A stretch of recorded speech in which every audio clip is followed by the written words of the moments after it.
Welcome to the Diary of an Apartment Investor podcast. I'm your host, Brian Briscoe with Streamline Capital. Really excited to talk with today's guest. We have second or third time guest. I don't remember how many times, but I know you've been on the show before. We got Clive Davis with us. So, Clive, welcome. Thanks for having me back, Brian. This, I believe, is the second time, Okay.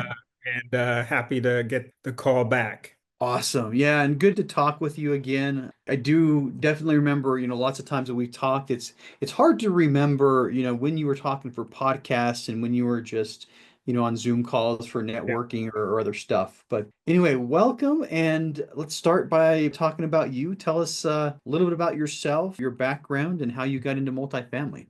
Yeah, so background is starting out professionally as a corporate transactional lawyer, Wall Street firm, working Hmm. in New York City after graduating law school. I did that for several years before transitioning into the pharma industry, which was new to me then, and then ended up spending the next 15 or so years in the pharma space in Hmm.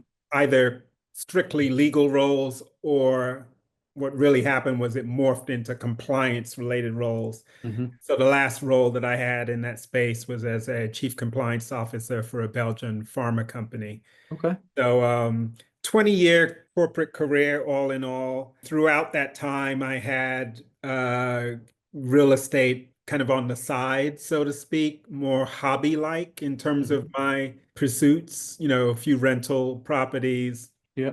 nothing that I was reliant on, but always kept my appetite kind of ready for real estate opportunities, whatever those Yeah. were. So at the end of 2016, after that 20-year career, I basically said, if not now, when? And really asking the question, hey, you have this interest in real estate, you flirted with the idea of being an entrepreneur. When are you going to do Hmm. something with that? And Yeah. so that was a question I was asking, and basically saying the longer I delay, the harder it's going to become. And so, Hmm. why don't you just give it a shot now? And so I exited corporate at the end of 16. Hmm. The first thing that I did was set my sights on getting another rental, this Hmm. time a 5 unit, which, as you know, kind of got me into the commercial Yep. space. And that was really kind of a proof of concept of, okay, you say you want to do real estate, roll up your sleeves and see how this experience goes. And Yeah.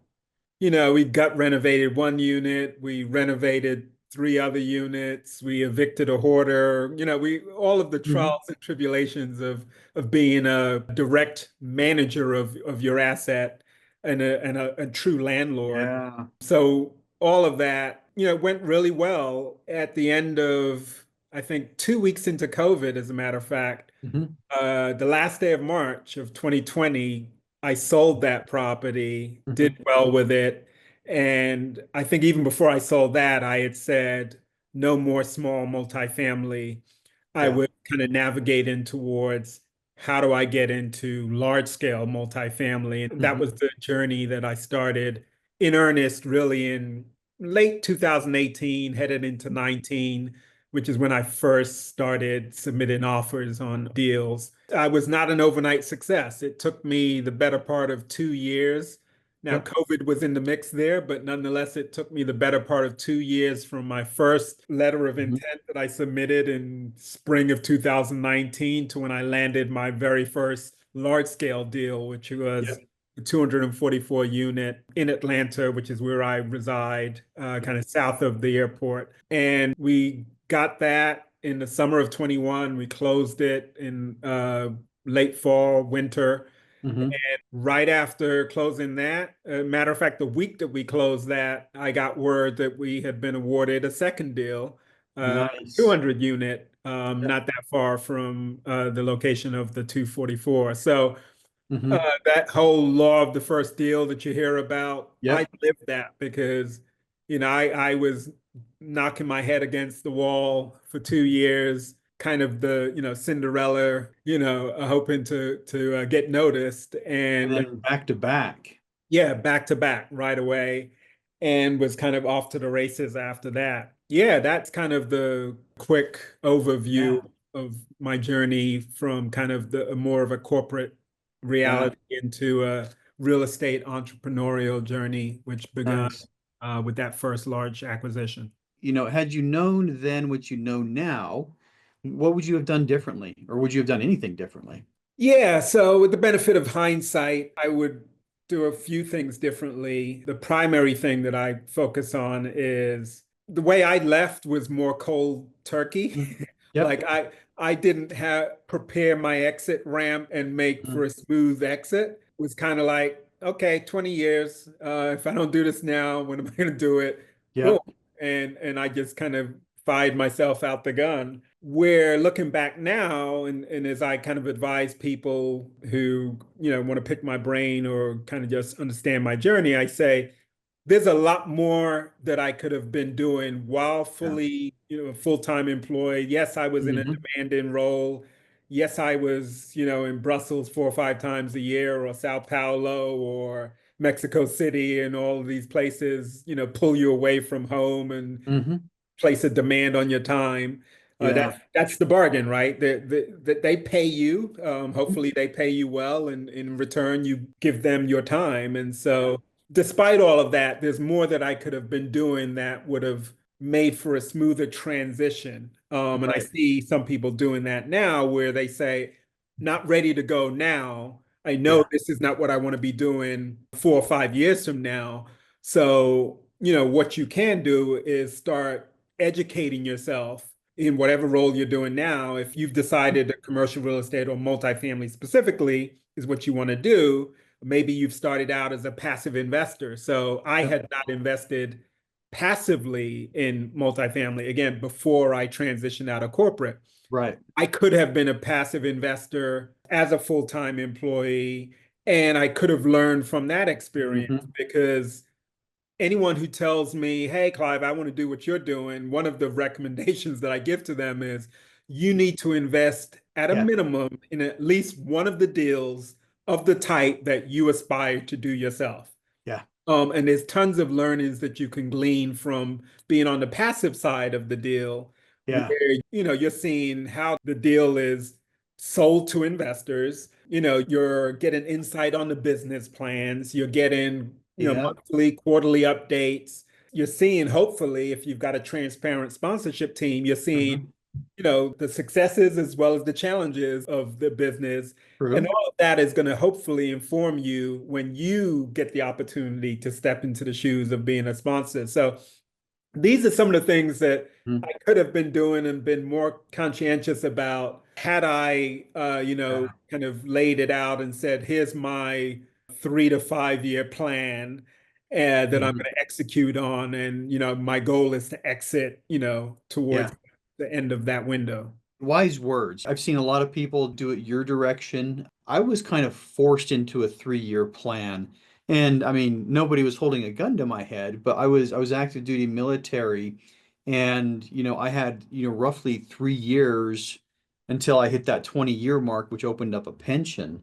Yep. And kind of doubling down on what you were saying, if it hadn't been for my pension, I don't, some of these years would have been difficult. There's been a couple years where I've made a lot more with real estate than I made as a W-2 employee, but not last year. I think with where we are in the market, this, I know this, but you make most of your money on the sale side, right? When you sell the properties, that's where we Yep. make most of our money. And then to your point, last year there hasn't been a whole lot of sales happening, and so a lot of multifamily operators have been making a lot of money. So if you can build yourself kind of an off ramp from your W-2, you're going to do a lot better. That's my take on that too. So Yeah. anything to add to that? I mean, other thoughts? I think everyone's got to do kind of their own Yeah. self-assessment and inventory and determine what their needs are. Because I definitely tell people, look, you got to figure Mhm. out what your plan is to sustain yourself Yeah. while you are ramping up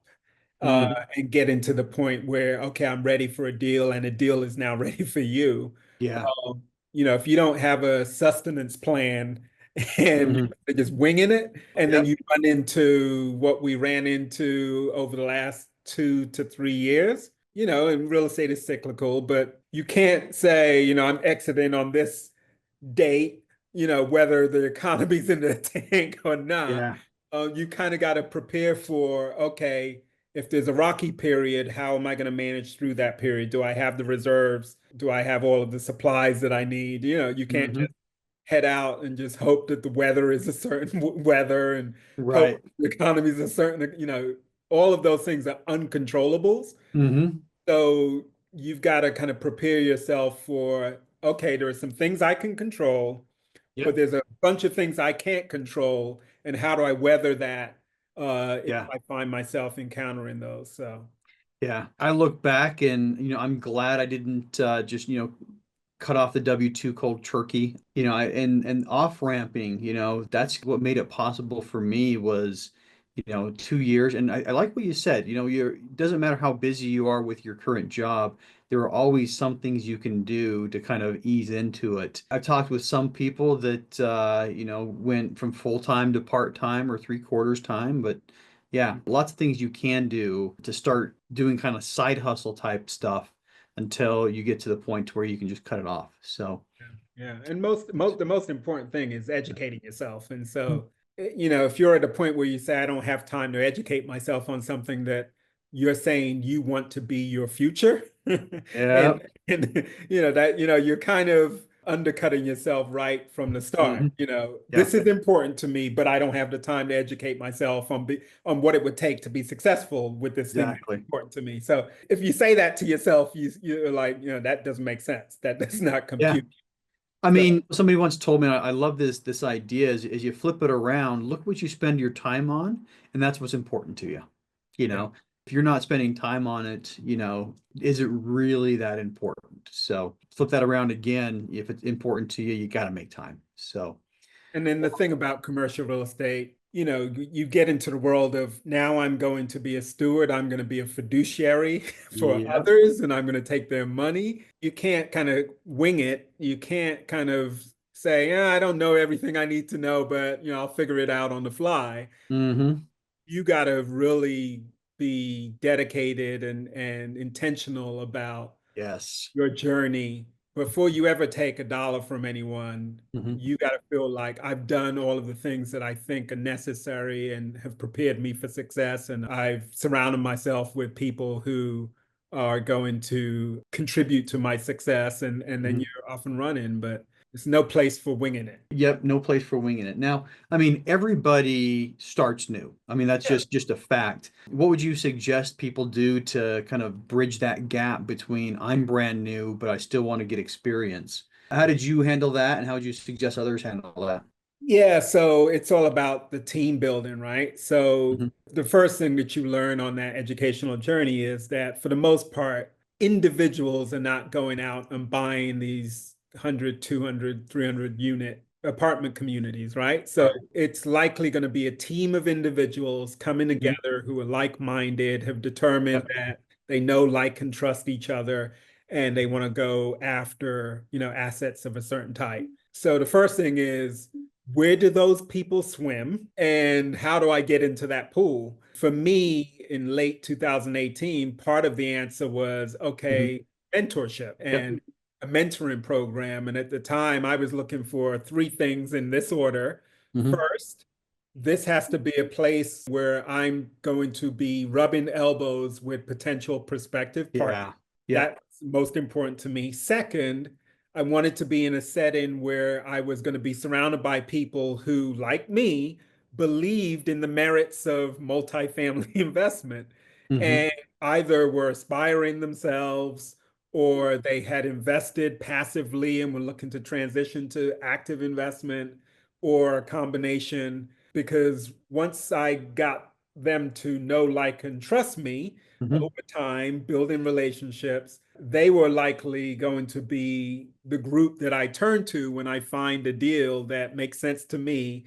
I'm going to Hmm. be trying to Yeah. talk to them about the merits of the deal and why it might be a deal that makes sense for them. So the beauty of that is you're not having to convince them about here's why you should invest in multifamily versus Hmm. crypto versus the stock, all these other alternatives. They're Yeah. already bought into that. And now it's just a matter of, does my deal line up with their criteria and Yeah. disposable funds and all of those things? So So those were the first two. And then the last thing was, okay, what exactly are the A to Z's? What Mm-hmm. is the blueprint to go buy one of these 100, Yep. 200 unit apartment communities? And as I tell people, no one has a monopoly on that. It's Mm-hmm. not proprietary. The core essence of it is the same. I don't Yeah. care who's pitching it to you, who's selling it to you. That is public information and it's Yeah. not rocket science. No, I can simplify that. I can make it as simple as possible. What does it take to buy an apartment complex? Money. I mean, that's it. You want to buy a $10 million apartment complex, you show up with $10 million and you're going to purchase it. And I mean, most of the things about purchasing the apartment complex are about how to get that money, how to qualify for the loan, how to raise the capital, everything else. But it's not proprietary. It's very simple. You want to Yeah, buy a $10 million complex. one of my partners says, and he's a former hedge fund guy, so Mhm. brilliant guy, very smart. One of the things he says attracted him to multifamily is that it's Mhm. basic arithmetic. It's not calculus. No, Um, it's not. and if you can do the numbers will tell you whether or not the deal is a viable deal, and it will tell the lender whether Yep. it's a viable deal, and it will Mhm. tell your investors whether it's Mhm. a viable opportunity that they should consider. So Yeah. it's basic math. There are some nuances, because everyone's 10 million isn't the Yeah. same. And so I Hmm. show up with 10 million doesn't mean that the deal's mine, because especially we're not in that market now. We're in more of a buyer market than Yeah. what we were in the late teens, 2020, 2021. Hmm. But, those nuances aside, which really come down to Yeah. who is the seller most confident in to Yep. close this deal in the way that the agreement says the deal is going to be closed. Yeah. And so that's, where, some of the nuance and experience of an experienced partner or Hmm. mentor can give you some competitive edge or Oh, advantage. yeah. Absolutely. Yeah. And I mean, you're absolutely right. Very few buyers show up with money ready to go. Most buyers have to go shopping for a loan, and so when you're putting your best foot forward, so to speak, really what we try to do is convince the seller that, we are going to qualify for a loan and we're going to be able to bring the rest of the equity. And that's kind of the name of the game, is just selling ourselves. I don't have $10 million in my bank account today to go buy my next property. So, And if um, you did, I would advise you against putting all of that 10 million into any one property. true, true. I would say the same thing, 100%, 100%. But yeah, if I had $10 million in the bank, it wouldn't all go in real estate either. But if I was investing today, and 10 millions to invest, I'd definitely put a lot of it in real estate because that's what I know. But all right, let's talk about, how things have gone the last couple of years. You talked about the two properties in Atlanta, and I understand there's another one in Arkansas. The industry, there's been a lot of, kind of economic headwinds. What have you guys seen? What challenges have you guys had? And what's been your recipe to keep pushing forward? So I can talk about challenges. I think I don't know if I'm at 10,000 hours yet, but Mhm.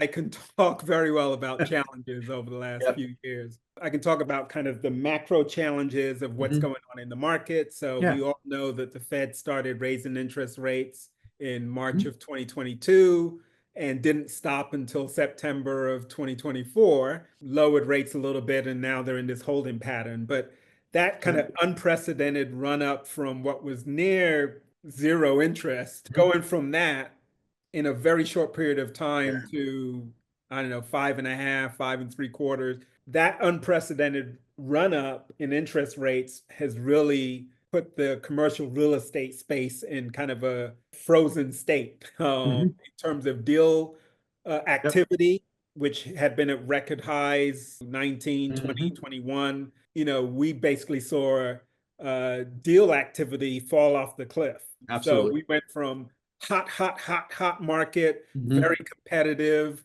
rounds of buyers vying against one Yes. another, in a beauty contest to say, please take my 10 million. No, no, no, Mhm. take my 10.25. Went from that to, okay, values are down. Sellers are not wanting to sell into a weakening market. They recalled what the value of their property was just a year Hmm. ago or 2 years ago, and they're holding out hope that we're going to get back to that in the Hmm. short term, and that just probably isn't realistic, Yeah. wasn't realistic, and probably isn't realistic. So all of those things impacted our business plan. So we Right. bought those two Atlanta deals that I mentioned to you. And We I will say something else. It impacted everybody's business plan. You know that. I know that. I'm just saying that more for the people who are listening. It Yeah, impacted everybody's business plan. absolutely, So, absolutely. yeah. And anything that is sensitive to an interest rate Hmm. was impacted. And so when we bought our deals, our plan was, we're going to go in with the value add renovation plan, and in 2 to 3 years, we'll refinance out of this floating Yep. rate debt into fixed rate, good old agency financing. Hmm. And you make projections about what that is going to look like and where interest rates will be and what have you. And Hmm. basically, that play was taken off the table Yeah. because most refis, or at least our refis, I'll speak to ours, Hmm. would have been cash in, where we would have had to show up at Yes. closing with cash in order to get into that fixed rate loan. So that Yes. effectively took that option off the table, and we Hmm. had to say, okay, we're going to have to batten down the hatches, and we're going to kind of hold on to this thing with the existing debt product that's on it Hmm. longer than our original plan was. So if that Yes. was 2 to 3 years, now we're talking about maybe we're going to have to hold on to this for 4 or 5 years, Hmm. and we'll see where the market is at that point in time. Yep. That's an obvious challenge. And then when you have that floating rate debt, you've got to insure it. So the lender feels good that despite, whatever you're doing as an asset manager for that property, Hmm. you've got coverage if interest rates continue to increase, and therefore your payments continue to increase, but your revenue is remaining flat, hopefully flat or thereabout. Yeah. I mean, Um, that's a good point as well. Lots of places revenue went down yep, for lots of reasons. But yeah, hopefully flat. absolutely. So that's a recipe. That's not a good recipe when you've got No. revenue going down and expenses, and they're going in opposite directions, Right. supposed to Right. coming together. That's So the opposite of what everyone predicts. But the reality is, you look back and, there's a lot of shoulda, woulda, couldas, but we were all going to conferences where they put experts up on the stage and nobody was predicting, 5 points of interest rate hikes. yeah, And the people who were predicting that were kind of laughed at, it was just like, ah, you're crazy, get out of here. yeah, But it's very, very much a cyclical cycle. But I think a lot of people got caught in that same position. And, we have a couple properties where we had kind of the variable rate interest. Well, one actually. Fortunately, I only had one, but yeah, a lot of people got stuck in that. yeah. So holding properties longer than originally was intended, that's something you got to factor in. Hmm. Okay, if we're going to hold it longer and it's a Class C 70s vintage property, we're Yeah. probably going to need to fund some CapEx that, we didn't think we were going to be, in this particular loan product. And so that money's got to come from somewhere. And if your investors can't fund all of that, you got to figure it out as Hmm. to where those funds are going to come from. So that's kind of the downside of kind of some of the older assets if you Yeah. end up having to hold it longer than kind of you ideally intended to. Hmm. Got to be prepared. And if you're a passive investor, that's something you should be asking your Yeah. sponsors when they're doing the webinar. Well, what happens if everything doesn't go according to plan? We have to hold it for another 18 months or 24 months. Are we good if that comes to pass? Hmm. You at least want to get the sense that they've given thought to, possible downside scenarios Yeah. or things that might not go to the T. Because one thing I can guarantee you, whether it's in a good way or a bad way, Hmm. nothing goes 100% according to plan. No, I don't no, care it how doesn't. fancy the PowerPoint is. I don't care all of the analysis that's Hmm. done. I can guarantee you, one way or another, it's not going to go according to plan, Oh and yeah. you got to be prepared for that. Remember a long time ago hearing Mike Tyson say everybody's got a plan when they enter the ring until they get punched in the face, you Yeah, know? And Yeah. then, yeah, and we would say the same thing in the military. Your plan's going to work perfectly till the first shot's fired, but Yeah. it's the same in multifamily. And, hopefully, as you're operating, hopefully things don't get too far off of your plan. But I've definitely learned that, managing properties is more about what happens when things go wrong than here's our business plan, let's execute. Yeah, yeah. So more challenges I'll share. One of that first property, we had two back-to-back fires Hmm. within a 3-week span, Mm. which ultimately led to 18 units being down for Yeah. the better part of 16 months. Now, the distraction that that can cause, I can't overstate it, Yep. because as an asset manager, it's your job to, okay, it happened. When I got that call on a Friday evening from Hmm.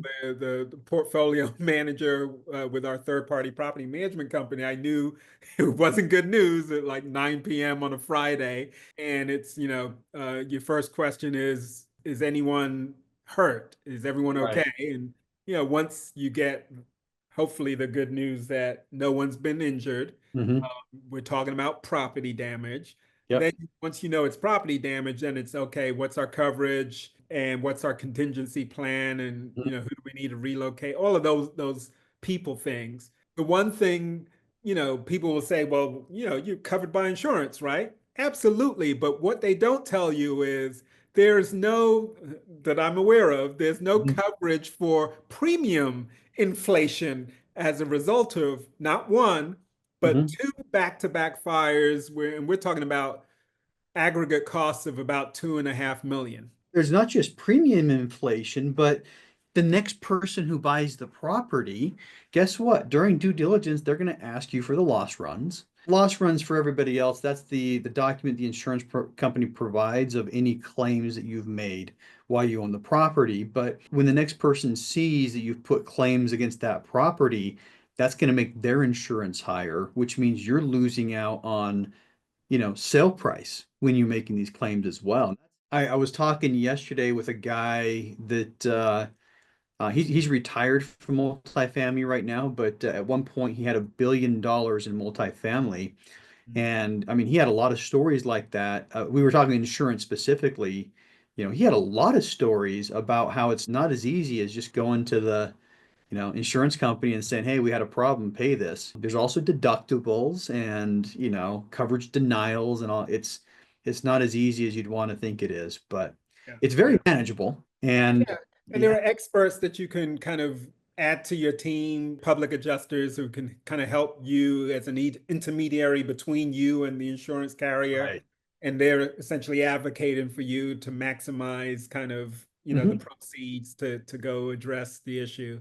That was huge. And again, it sucked up almost a year and a half of time Hmm. jostling with the carrier and then finally bringing in a general contractor and then rebuilding and Yeah, renovating. And it was just a lot. it is. So I've not heard of the guru who has kind of gone into any level of substantive detail around some of these types of challenges. Maybe they don't want to scare people off, but having lived through it now, Yeah. I have the experience that I readily share with people to say, hey, beyond kind of the easy presentation Hmm. that you might have been exposed to, there's a lot of potential pitfalls that are Yep. manageable, but if you just think it's all smooth sailing and you just got to do one, two, three, and then Yeah. XYZ, and here are my proceeds, Yep. there's lots of things you got to navigate, and that's part of what you should be assessing when someone comes to you and says, "Hey, invest in my deal." Yeah. You should have a good understanding as to kind of what track record, whether it's in real estate or not, but what track record do they have Hmm. that evidences resilience? Yeah. You know, Exactly. because it's one thing when the market's going up like it was throughout most of the teens, we were on a probably 11, 12-year bull run in Hmm. multifamily. You had a lot of operators, some were excellent, some were Hmm. mediocre, some were terrible, but the Yep. market, regardless of which one of those boats you fell Hmm. in, the market was helping you by lifting the tide and raising all boats. It covered a lot of missteps by operators. I mean, my first purchase was 2019, and looking back, you mentioned the solution early on. It's all in team building. Okay, get somebody experienced on your team. I didn't do that as well as I should have, Mm. and we made a whole lot of mistakes, but like you said, it does test your resilience. And somebody told this, very early on. It's not if you're going to have a fire, it's when, and without even thinking, I can count six properties where we've had substantial fire damage, and number one, yeah, the resilience, you've got to be able to push through those. But if you're investing your money, you probably want to invest with somebody that's had to deal with fires before. I mean, it's not something people advertise, but you want people to have dealt with these fires before. You want people to have dealt with problems. And I think a lot of the gurus, you mentioned the gurus, I think a lot of the gurus like to paint the picture as everything's roses because, they're making money teaching people how to get their first acquisition. But yeah, I learned really fast and everything's not roses. There's a lot of thorns mixed in. But so 3 questions coming up. Question number one, what's on the horizon for you? Yeah, so I mentioned right before we got on that I Yep. have been more defensive with kind of the existing portfolio. Mhm. And in prior conversations, I talked about kind of the not so much transition, but kind of the addition to kind of my main multifamily business over the last almost 3 years, got into the world of development.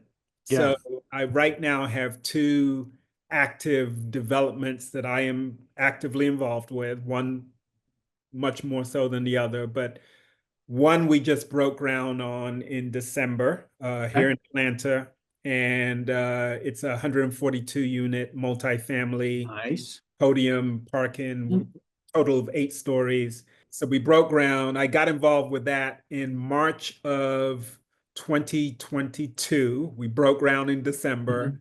and we're making good headway on the foundation work after site clearance. So that one, it's I initially got involved with that because I knew I had aspirations to get into development at some point, but I didn't Yeah. necessarily craft out or write out kind of here's my pathway into it. Mhm. An Yeah. opportunity presented itself to me, and I said this will be a great way for me to be a passenger and Mhm. get involved with someone who's more experienced, they've developed before, Yeah. and I'll get to see and learn a lot during that journey. So that's how that one came to me. And then a second opportunity fell into my lap as a result of a mutual friend connecting me Mhm. with my now partner on this 90-acre mixed use development that we're doing here in Atlanta or Yeah. outside of Atlanta. That one, we're now shovel ready, looking to break Mhm. ground in the fall. And Nice. we're in hopefully the final stages of wrapping up our capital that we're going to need to get through horizontal and then onto vertical. So that's a big project. Yeah. About 115 homes, 75 single family, about 40 condos, 50,000 square feet of commercial retail.